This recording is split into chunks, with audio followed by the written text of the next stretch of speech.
శివరాత్రి రోజున మంచి భాగ్యం కలిగింది నాకు. చాలా హ్యాపీ. పిల్లలు వచ్చారు. పండగని రాలేదు, వేరే పని గురించి వచ్చారు.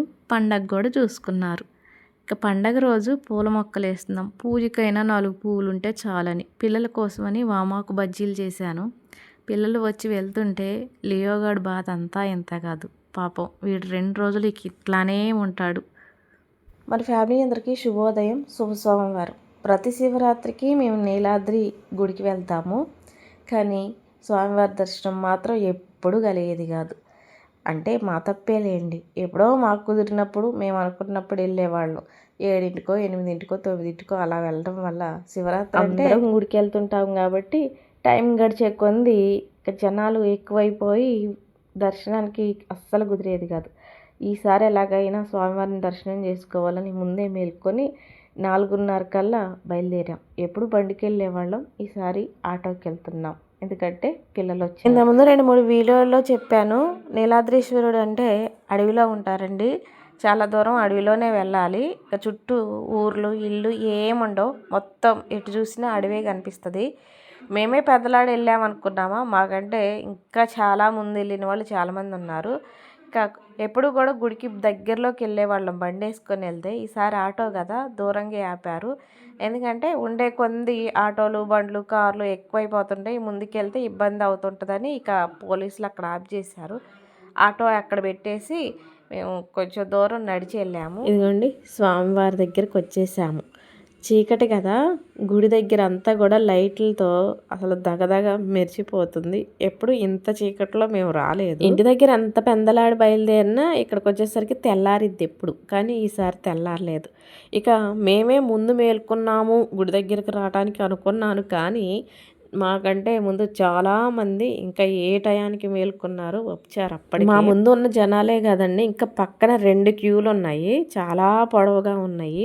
మాకు స్వామివారి దర్శనం జరిగితే చాలు, కలిగితే చాలు అనుకున్నామా, కానీ ఇక్కడ 2 సంతోషమైన విషయాలు ఏంటంటే, దర్శనం అనుకొని వెళ్ళిన వాళ్ళకి మా వారికి ఏమో అభిషేకం చేసే భాగ్యం దక్కింది, మాకేమో అమ్మవారికి పెట్టిన పూల మాలలు దక్కాయండి. చెప్పా కదా 20 మందిని ఒకసారి పంపిస్తున్నారని. ఆ 20 మందిలో మేము లాస్ట్. స్వామివారికి అటువైపు గుడిలో ఇటువైపు గుడిలో అమ్మవార్లు ఉంటారు. మేము అమ్మవారికి దండం పెట్టుకున్న టైంలో స్వామివారికి పూజ చేసే అయ్యవారు అమ్మవారి దగ్గరికి వచ్చి అమ్మవారి దగ్గర ఉన్న పూలు తీసుకొచ్చి మాకు ఇచ్చారండి. అంటే పూలు ప్రత్యేకంగా మాకు ఇవ్వాలనేం రాలేదు. అమ్మవారి దగ్గర రాగి చెంబు ఒకటి ఉంటే అది తీసుకెళ్ళటానికి ఆ టైంకి అక్కడికి వచ్చారు. అవతల నుంచి యువతలకు వచ్చారు. ఇక అక్కడ ఉన్న పూల మాలలు తీసి మా చేతిలో పెట్టారు. ఇక మేము ఫుల్ హ్యాపీ అనమాట. అమ్మవారు పూల మాలలు మాకు ఇచ్చినందుకు ఎంతో భాగ్యంగా అనిపించింది నాకైతే. ఇక బయటకు వచ్చాము గుడి నుంచి. మా వారేమో అభిషేకం చేసినప్పుడు కొబ్బరికాయ లోపలే ఒకటి కొట్టారు. ఇక్కడ శివలింగం ఉంటే నేను కొడుతున్నాను, పిల్లల్ని కొబ్బరికాయ కొట్టమంటే మీరు కొడితే మేము కొట్టినట్టు కాదా అన్నారు. ఇక సరేలే అని నేనే కొడుతున్నాను. ఎప్పుడూ కూడా శివరాత్రికి స్వామివారిని దర్శనం చేసుకోకుండా ఇదిగోండి ఇలానే బయట శివలింగం దగ్గర కొబ్బరికాయలు కొట్టి ఇంటికి వెళ్ళేవాళ్ళు. ఈసారి అన్ని భాగ్యాలు కలిగాయి. అయితే ఇంకోటి ఏంటంటే, కార్తీక మాసంలో లేదా విడిగా ఎప్పుడన్నా రావాలనిపించి చూడాలనిపించి స్వామివారిని వచ్చేటప్పుడు పంచామృతాలు, పాలు, నెయ్యి, పంచదార ఇట్లా అన్నీ తీసుకొని వచ్చేవాళ్ళం. ఆవు పాలు, ఆవు నెయ్యి అన్నీ తీసుకొని వచ్చేవాళ్ళం. ఈసారి అవి కూడా తేలేదు, ఓన్లీ 2 కొబ్బరికాయలే తెచ్చాము. కానీ గుడి లోపల అందరు తెచ్చిన పాలు పంచామృతాలన్నీ కూడా ఒక బిందెలో పోసి అందరి చేత అభిషేకం చేపిస్తున్నారు. వీలు పడదనుకున్నాం, కానీ మేము తెస్తే ఇంకా బాగుండేది. తీర్థ ప్రసాదాలు తీసుకున్నాం. శివరాత్రి అంటే అందరూ జాగారం ఉపవాసాలు ఉంటారు కదా, నా వల్ల అయితే కాదు. పండు అయితే ఈ శివరాత్రికి అసలు ఏమీ తినను అని దండం పెట్టుకుందంట. పండు ప్రసాదం తీసుకోలేదు. అక్కడి నుంచి వస్తుంటే మన బంధువులు కనిపించారు. అయ్యగారు ఇచ్చిన పువ్వులు కొద్దిగా వాళ్ళకి ఇచ్చి వాళ్ళతో కొద్దిసేపు మాట్లాడాము. వాళ్ళు వచ్చి చాలా టైం అయిందంట. ఇక వాళ్ళు ఇంటికి బయలుదేరారు. మేము గుడి దగ్గరికి వచ్చాము కదా, కొద్దిసేపు కూర్చొని బయలుదేరదాంలే అని ఇక్కడ కూర్చున్నాము. అప్పటికి టైం 6:30 అవుతుంది. ఇంటి దగ్గర అనుకోండి 5:30, 6 దగ్గర నుంచే తెల్లారుతున్నట్టు అనిపిస్తుంది. మరి అడవి ప్రాంతం కాబట్టో ఏమో కానీ 6:30 అయినా కానీ తెల్లారినట్టు అని ఇట్లా చిన్నగా తెల్లారుతుంది. నేను బంగారి మా వారు అక్కడ కూర్చున్నాము. పండు వీడియో తీస్తుంది. ఇలా వీడియో చూస్తే వాళ్ళ అందంగా అనిపించిందండి. ఇక పండు అయితే ఎక్కడో ఎక్కువ శాతం వీడియోస్లో రావడం లేదు.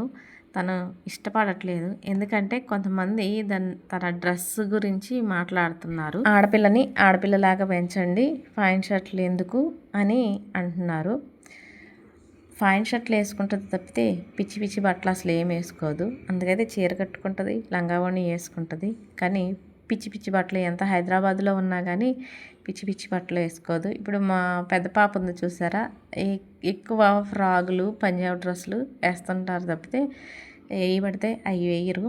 ఇక చిన్న పాప సంగతి అంటే వాళ్ళ తాతగారికి బాగా ఇష్టం ఆ మట్టలు ఉంటాం, ఫైన్ షర్ట్లు వేసుకొని ఉంటాం. ఫైన్ షర్ట్లు వేసుకుంటుంది తప్పితే పిచ్చి పిచ్చి బట్టలు అస్సలు వేసుకోదు. వాళ్ళు ఇప్పటికి హైదరాబాద్ వెళ్ళి 3 సంవత్సరాలు అవుతుంది. ఇద్దరు వెళ్ళి కూడా 3 సంవత్సరాలు అవుతుంది. పండు అయితే ఇంటర్ హైదరాబాద్లోనే, బీటెక్ హైదరాబాద్లోనే, బంగారేమో బీటెక్ వెళ్ళిన తర్వాత హైదరాబాద్ వెళ్ళింది. కానీ 3 సంవత్సరాల్లో వాళ్ళ డ్రెస్సింగ్ ఎప్పుడూ మారలేదండి.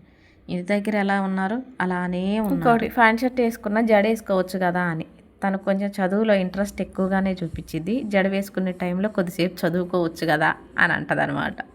వాళ్ళ తాతగారు పుట్టిన దగ్గర నుంచి చేసిన అలవాటు కాబట్టి పోవాలంటే కొంచెం టైం పడుతుంది.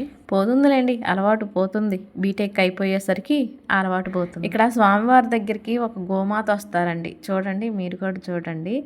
ఇక స్వామివారి లీలా మాయలు అనుకోవటమే. ఆ గోమాతకు చూడండి, కాళ్ళు ముప్పరం పైన వచ్చినాయి. మీకు ముప్పరం అంటే తెలిసే ఉంటుంది కదా, అక్కడి నుంచి కాళ్ళు వచ్చినాయి, 2 కాళ్ళు. మళ్ళీ ఎప్పుడు కూడా ఈ శివరాత్రికి ఇక్కడ కనిపిస్తూ ఉంటుంది ఆ గోమాత. ఇక మా చిన్నప్పటి నుంచి చూస్తూనే ఉన్నాము. తిరునాళ్ళు అంటే చాలు మిఠాయిలు, ఖర్జూరాలు. ఇక అప్పట్లో మా చిన్నప్పుడు అయితే స్వీట్ కార్న్ నేను ఎప్పుడూ చూడలేదు. ఈ మధ్యనే చూస్తున్నాను. స్వీట్ కార్న్ అంటే చాలా ఇష్టం నాకు. ఏంటి స్వీట్ కార్న్ పిలుస్తున్నట్టు అనిపిస్తుంది, రా రా రా నన్ను కొనుక్కొని తిను అని. కానీ పొద్దున్నే కదా, అంత పొద్దున్నే వద్దులే అనుకొని ముందుకు వచ్చాము. కానీ ఇంకోటి ఏంటంటే కంపల్సరీగా గుట్టపాడు వెళ్తాం. గుట్టపాడు వెళ్ళేసరికి పగలవుతుంది, మధ్యాహ్నం అవుతుంది. అప్పుడు ఎయ్యో ఒకటి కొనుక్కోవచ్చని ఏమైనా కొనుక్కోలేదండి. గుట్టపాడు తిరణాలు వెళ్తామని ఇక అట్లే ఏమీ కొనుక్కోకుండా వచ్చేసాము. ఇప్పుడు ఇక ఆటో దగ్గరికి వెళ్ళాలి కదా, నడిచి వెళ్తున్నాము. చూసారా, ఆడపిల్లలకి తండ్రి మీద ప్రేమ ఎక్కువ ఉంటుంది, తండ్రికి ఆడపిల్లల మీద ప్రేమ ఉంటుంది. అంటే మగపిల్లల మీద కూడా ఉంటుంది, కానీ ఆడపిల్లలు తండ్రికి ఎక్కువ క్లోజ్గా ఉంటారు. నా పిల్లలు ఇద్దరు అంతే, నాతో ఎక్కువ ఉండరు, వాళ్ళు నాతోనే ఉంటారు.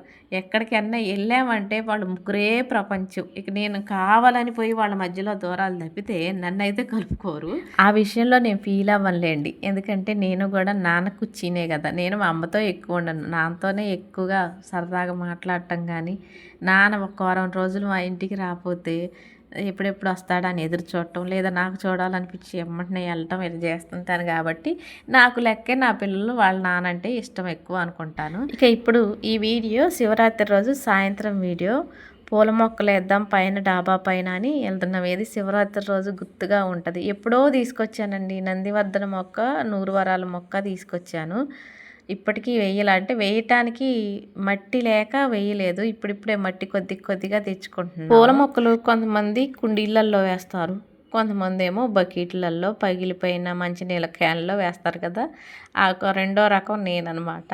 కుండీలు చేయటం కొనక్క రావటం ఎందుకులే, మనకి ఎయ్యో ఒకటి దొరుకుతూనే ఉంటాయి. బకెట్లు ఉంటాయి, పాత బకెట్లు, మంచినీళ్ళు వాటర్ క్యాన్లు, పగిలిపోయిన క్యాన్లు, ఇంక ఏవి అయినా ఉంటాయి. డబ్బులు పెట్టి ఎందుకు ఈ కుండీలు కొనుక్కురావటం ఇవి ఉండం. కానీ ఒక్కొక్కటి అట్లా అమ్మ వాళ్ళ ఇంటి దగ్గర ఒక క్యాన్ పగిలిపోతే అది తెచ్చుకున్నా. మా దగ్గర ఒకటి పగిలిపోయింది, బకెట్ ఒకటి పగిలిపోయింది, ఎప్పటియో వాటిలోనే వేస్తున్నాం. ఎప్పుడో 2 సంవత్సరాల క్రితం ఇట్లే పాత డబ్బాలన్నీ తయారు చేసి చాలా మొక్కలు వేసాను, కానీ కోతులు అసలు ఉంచలేదు.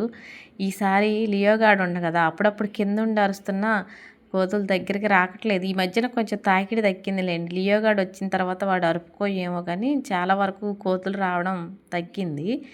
ఏమో ఇప్పుడైనా పూలు కనీసం పూజకున్నా చాలు, నా కోరిక అదే. పూజకి పూలు రోజుకు ఒక 4 మందారాలు ఏయో ఒకటి దొరికితే బాగుండు అని నా కోరిక. ఇక ఇక్కడ ఇంతకు ముందే 2 గులాబీ మొక్కలు వేసాము.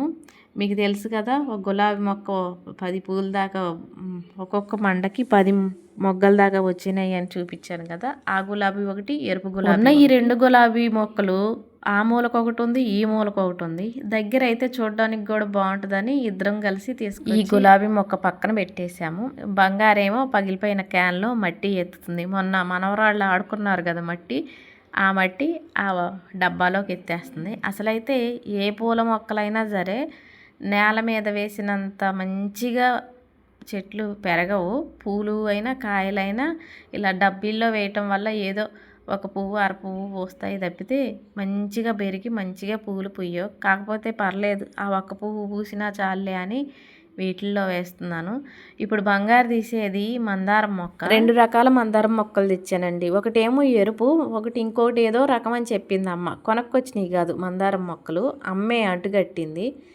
పక్కన వదిన వాళ్ళ ఇంట్లోనో, ఇంటి ముందు అక్క వాళ్ళ ఇంటి దగ్గర, ఇంకా ఆ పక్కన పిన్ని వాళ్ళ ఇంటి దగ్గర మందారం చెట్లు ఉంటే అవి మండలు తీసుకొచ్చి వాటికి కలబంద గుజ్జు అంటించి ఒక కవర్లో మట్టి పోసి అందుట్లో పెట్టేసి చక్కగా ఎగురు వస్తాయి. ఈ గులాబీ మొక్కలు కూడా అంతే, నేను కొనుక్కొచ్చినవి కాదు. ఒకటేమో చిన్నక్క వాళ్ళ ఇంటి దగ్గర తెచ్చాను అంటుగట్టి, ఇంకోటేమో అమ్మ పంపించింది అంటుగట్టే. అంటుగట్టడం అంటే ఎట్లా అని చాలామంది అడుగుతున్నారు. అంటే కొందరేమో మొక్క ఏ మొక్క అయితే ఉంటుందో దాన్ని చిన్న మండ తీసి వేరే ఏదన్నా మొక్కకి కలిపి దారం కట్టడం కానీ లేదంటే వరిగడ్డి చుట్టడం కానీ చేస్తారు. అక్కడి నుంచి ఎగురు వస్తుంది. అమ్మ ఏం చేస్తుందంటే చిన్న మండ, మనం ఏ మొక్క అయితే కావాలనుకుంటున్నామో ఆ మొక్క మండ తీసి దానికి కలబంద గుజ్జు పెట్టి ఒక కవర్లో మట్టి పోసి పెట్టేసిద్ది. అది చక్కగా ఎగురు వచ్చేది. నేను చిన్నక్కోళ్ళ ఇంటి దగ్గర నుంచి తెచ్చింది మాత్రం అది లైట్ పింక్ కలరు, బాగా పూలు గుత్తులు గుత్తులుగా పోస్తుంది. ఆ అక్క వాళ్ళ ఇంటి దగ్గర ఉన్న చెట్టుకి ఏం చేశానంటే నేను వెళ్ళినప్పుడు ఒక మండ కిందకి వంచి దానిపైన మట్టి పెట్టి ఆ మట్టి పైన ఒక ఇటుక పెడ్డ పెట్టాను. అది ఒక 5-6 నెలలకి ఏర్లు వచ్చేసాయి. ఇక ఆ వంచిన దగ్గరికి కట్ చేసి తీసుకొచ్చి అలా బకెట్లో వేశాను. పూలు మాత్రం భలే పూసిందండి. ఈ మధ్యన అటు ఇటుగా 40 పూలు పూసింది. అన్ని మొక్కలు కూడా అలానే పూయాలి. ఈ శివరాత్రి రోజు శివయ్యని దలుచుకొని వేసాను కాబట్టి పూలు మంచిగా పూయాలి. పూల మొక్కలు వేస్తుంటే లియోగాడేమో పైన సందడి చేస్తుండు. వాడు హడావిడి అంతా ఇంత కాదు. ఇంట్లోకి వచ్చిన తర్వాత ఈ వామాకు బజ్జీలు వేస్తున్నాను. వామాకు మొన్న వదిన పంపించింది. అమ్మ వాళ్ళ ఇంటి ముందు అన్నయ్య వాళ్ళు ఉన్నారు, ఆ వదిన కోసి పంపించింది పిల్లల కోసమని బజ్జీలు వేస్తున్నాను. టేస్ట్ అయితే భలేగా ఉంటాయి. బజ్జీ అచ్చం వాము వాసనే వస్తుంది.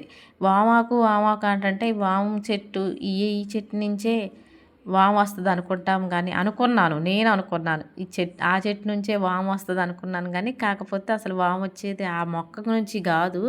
మరి ఎందుకు దానికి వామాకు అని పేరు వచ్చిందో, ఆ స్మెల్ ఎందుకు వస్తుంది, అత్తం వాము తిన్నప్పుడు ఎట్లా వాసన వస్తుందో వాము స్మెల్ చూస్తే ఎట్లా వాసన అంతే వాసన వస్తుంది. ఇక బజ్జీలు వేసేసాను కానీ ప్రాసెస్ మొత్తం చూపించలేదు, షార్ట్ వీడియోలో చాలా బాగుంది. ఇక బజ్జీలు తిన్నాము, నైట్ అయిపోయింది, అన్నం తిన్నాము. పిల్లలు హైదరాబాద్ బయలుదేరారు. శివరాత్రి కోసం అని పిల్లలు రాలేదు. ఒక కోర్టు పని మీద వచ్చారు. ఒకసారి వీడియోలో చెప్పాను కదా, పిల్లలకి యాక్సిడెంట్ అయింది. మామయ్య గారు పిల్లలు బండి మీద వెళ్తుంటే బస్సు తగిలింది, మామయ్య గారు చనిపోయారు. పిల్లలిద్దరికి దెబ్బలు బాగా తగిలాయి. ఆ విషయాన్ని గురించి కోర్టుకి ఇచ్చారు. కోర్టు పని అంటే పోయినసారి కొంతమంది పిల్లలకి దెబ్బలు తగిలింది కాక మళ్ళీ కేసులు, కానీ యాక్సిడెంట్ అయినప్పుడు ఆ డ్రైవర్ ఎవరైతే ఉన్నారో వాళ్ళ మీద కేసులు ఉన్నాయి. అది కొట్టేపీయడానికి వీళ్ళు ఇచ్చే అదేమంటారు వాంగ్మూలమా ఏదో అంటారు కదా, అది చెప్పడం కోసమే అప్పుడప్పుడు పిలిపిస్తున్నారు. అది కూడా అయిపోయిందిలేండి. కోర్టు ఆ డ్రైవర్ మీద ఉన్న కేసు కొట్టేసిందంట. ఇక కోర్టు పని మీద అయితే వచ్చే పని ఉండదు. లియోగాడు చూడండి పాపం చాలా బాధపడిపోతాడు. ఎంత యాక్టివ్గా ఉంటాడా కానీ వాళ్ళు వెళ్ళేటప్పుడు మాత్రం చాలా బాధపడిపోతాడు. వాడి మొహం ఎట్లా అనిపించింది, జాలిగా అనిపించింది. ఇక 1-2 రోజులు అన్నం కూడా తిండి. అసలు మనం ఏం పెట్టి వాడికి ఇష్టమైన నాన్ వెజ్ పెట్టినా ప్లేట్లు అట్లా ఎండిపోతే తప్పితే 2 రోజుల వరకు తిన. వాడికి అంత ప్రేమ పిల్లలంటే. ఇదండి వీడియో చూసినందుకు ధన్యవాదాలు. వీడియో నచ్చితే లైక్ కొట్టండి.